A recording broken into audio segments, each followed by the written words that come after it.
Hello there, it's Tom and Magnolia here, and this is Gunnerkrigg Court, Chapter 73, The Goose Bone. Hello. I noticed that when you write relationship development between characters, it's more like you like to catch us up on what's been going on with them. Do you feel like that's how you approach writing it? Well, in this case, I'm showing that the relationship between Annie and her father has probably progressed a little bit, not only off panel, like between chapters that we've not seen, but also in the 6 months that the Forest Annie has been away.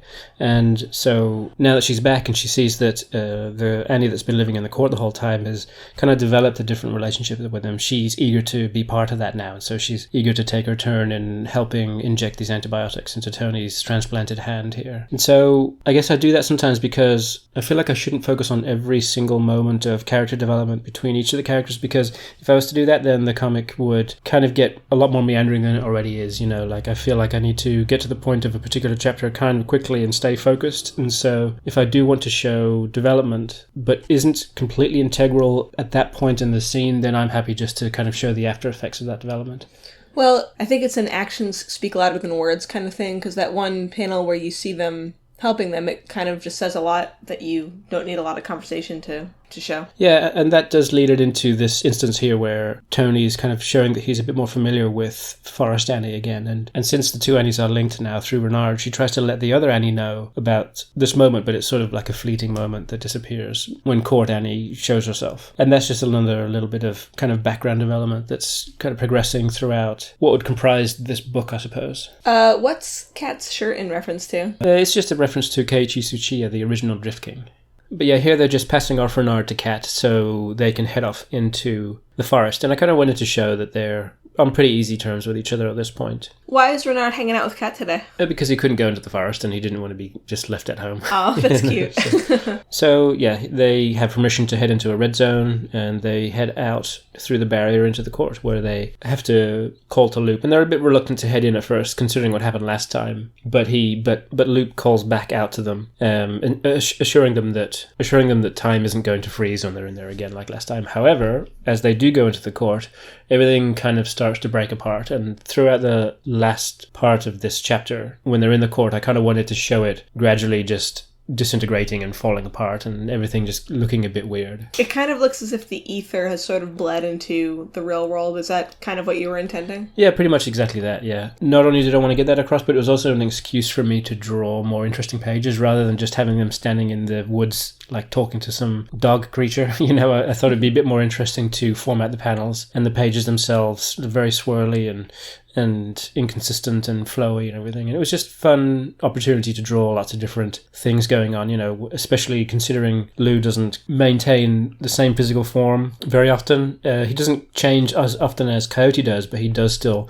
change from big to small, or, you know, his eyes will grow or his teeth will change. But also you'll see that the Annies are doing that as well a little bit, not consciously, but just because everything around them kind of materially is falling apart a little bit. So all this depiction of the forest, it's pretty literal, like... I'd imagine it'd be pretty literal, yeah. Like, just as if everything was, like, shifting around you and there was no up or down and things like that. I guess here, where Loop does jump into Annie's hair, that is very close to, like, an etheric representation, but once Loop recognizes that Annie has a link to Renard over in the court, he takes the opportunity to jump in and actually talk to him. And this is the first time that not only Loop has talked to Renard, but actually the first time Coyote or Sengren have talked to Renard since way back in chapter 14. So he's been separated from the forest this whole time. I felt like, because we've seen Loop talk before and we've seen a bunch of his personality, but I feel like we saw more sides of his personality in this chapter. He almost seems more puppy-like here. Sure, we can see that he's more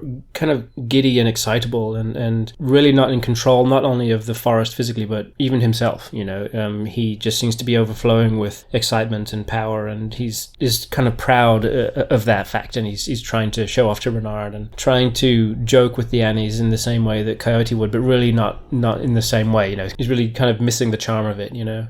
It's almost like a king having a son that is not as good, but has to take the place anyway, and everyone's like, this kid's Sure, yeah, and if that person realizes how much power they have, and so he knows that people couldn't really say anything bad against him because of the position that he's in. Although, in this case, the Renards and the Annies do seem pretty standoffish with Loup, and they're kind of treating him like an annoyance. But we see, like on this page, that his mood can flip pretty quickly. He goes from being very boisterous and excited towards Renard, but when he realizes that there's something strange next to Renard, or that he's very close to, he just flips straight away, and he wants to get straight to retrieving the gift that they brought to him. So this was a big surprising page when it went out. Yeah, and it was kind of fun, and I don't think Luke was expecting it at all. Once he retrieves the goose bone and takes it into himself, Coyote suddenly explodes out of his skull. I wouldn't expect that either. And so he basically explains that since Coyote is basically a creature of experiences, he felt like he wanted to experience his own death. So he has locked a part of himself away into the goose bone so that he could see himself externally from that point of view. So here we confirm, we've seen that Isengrin is sort of alive inside Luke, and Luke kind of keeps a guard on him. Yeah, and this is kind of the same thing, yeah. But Coyote does say that he's actually dead. Yeah, in the same way that Isengrin is actually dead too. Yeah.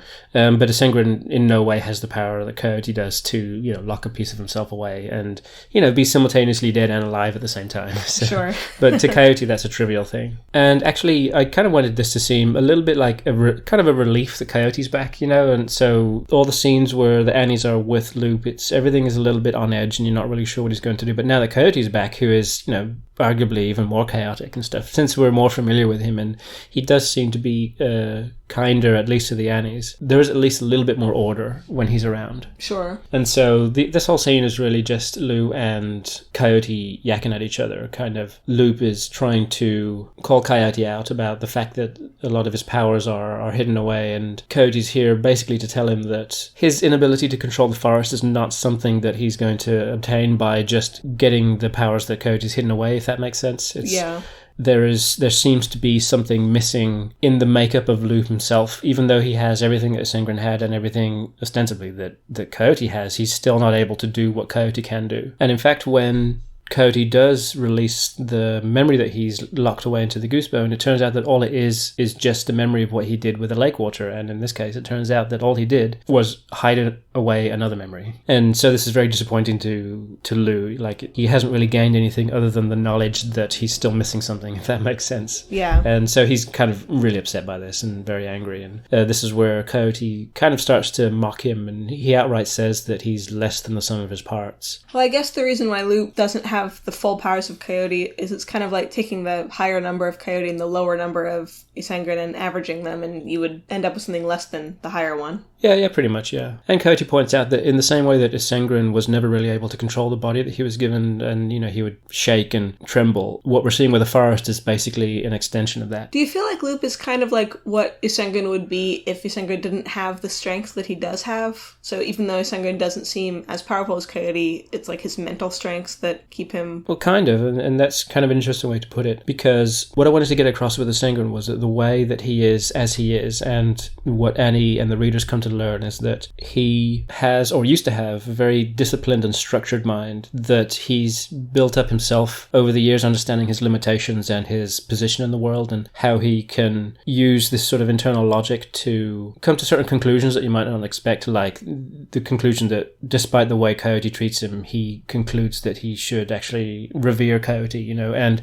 given the faults that Isengrin has, his disciplined mind kind of lets him keep that in check. But now that he has all the power of Coyote, it's out the window, and he's all over the place, and because of that, he's not able to control anything such as his emotions, let alone the forest around him. And in this search for getting every single drop of Coyote's power back, Coyote points out that he's hidden away these gifts for a while now, and yet Coyote was still the same. He was able to control the forest, and he was able to maintain his powers and stuff. And so he outright says that getting these other things back is not really going to help Luke, And in fact, what will happen is that once he does get these back, he'll discover the reason why Coyote has hidden these things away and discover some sort of plan that Coyote has. This is a pretty good classic Coyote panel. I really like it. Yeah, and I kind of miss drawing pages like this, but that's just what happens, I guess, when a character dies, you don't get to draw them so often. But luckily, at least with Coyote, just because he's dead doesn't mean that his presence is not in the comic still. Sure.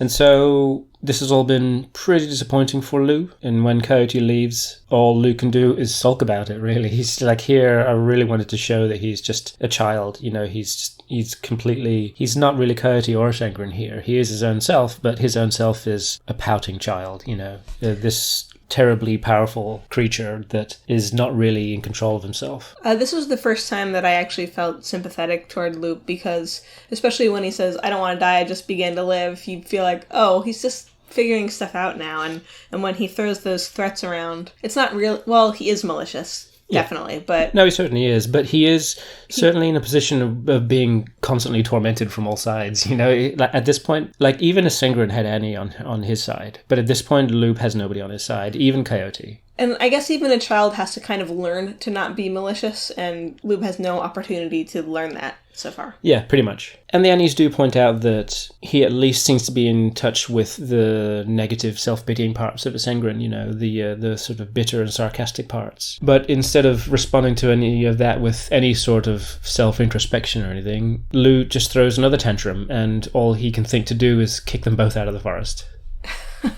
And not only that, sadly, he also kicks out all of the elf people, you know.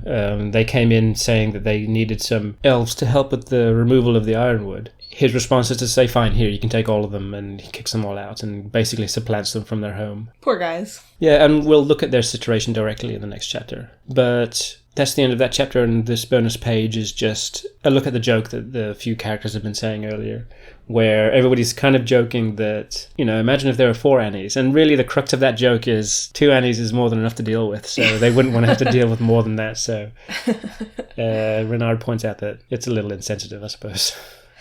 But yeah, there you go. Come back again for chapter 74, Moving.